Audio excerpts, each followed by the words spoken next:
My name's Darren Disney. I was born in Newcastle, raised in Newcastle. I trained as a tap dancer off a man in Newcastle called Les Griffith, who was quite famous for teaching boys to dance like men and not like girls. We were trained under an iron fist. He was very tough on us. He had a cane.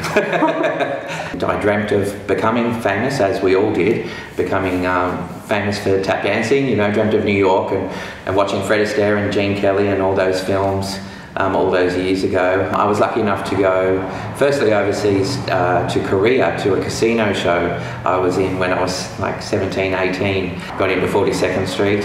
The musical, did that for a few years, which we loved, the old style tap dancing. Mac and Mabel came along, the English musical, had a bit of tap dancing. I toured with CNC Music Factory, with Melissa, Tina Arena for a long time around Australia as one of her commercial dancers. So I made my living from dance, which is basically and ultimately what I wanted to do. To just make it as a tap dancer, I would have been looking for other work also, you know, to survive, because there wasn't a lot of work, and that's why Tap Dogs was put together. And also the old-fashioned tap, which was getting a little bit tired. We wanted to create something new and exciting. And coming from Newcastle and the steelwork background, I think that's what inspired Dean Perry to create Tap Dogs and get his mates involved.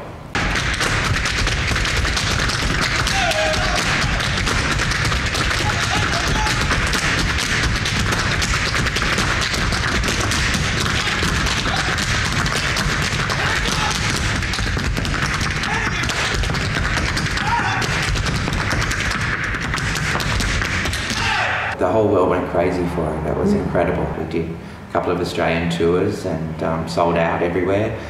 Then the West End, the Edinburgh Festival, Ireland, Canada, all over America, and ended up on Broadway.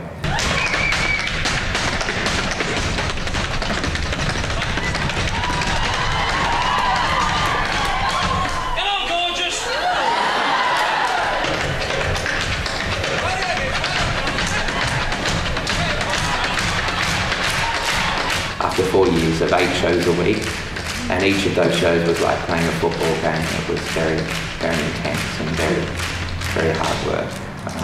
A lot of injuries along the way. I had my knee cut open in London. There was a lot of steel involved. We had steel girders that used to go up and down, and we used to tap dance alongside, all over them, jump on them, jump off them, so they'd bounce. So my knees would cut past these steel pieces, and next thing I knew, I'd have 11 stitches in my knee that night. During the New York performance, I was on stage performing, and we had Gregory Hines in the audience, which is one of the most amazing black tap dancers in the world, and our hero, because he created and updated tap, the style of tap, into into movies like Tap. It was called Tap, where it was more modern day.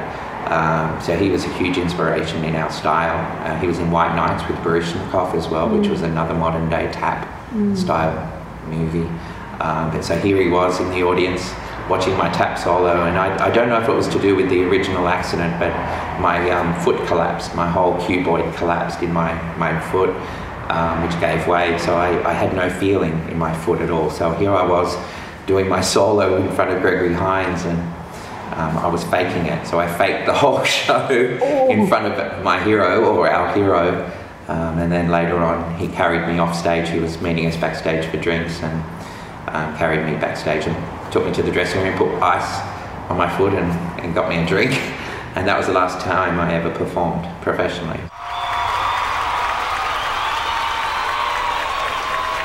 A school came up for sale in the Central Coast, and I thought I would buy it and pass on all my experience and information onto the kids up at the coast.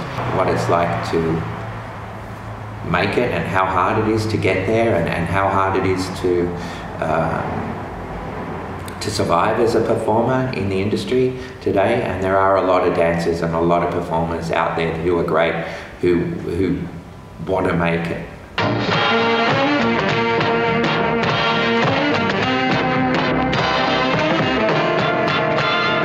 I think there's an energy, a certain energy that you have to have, a certain mindset you have to survive in the industry.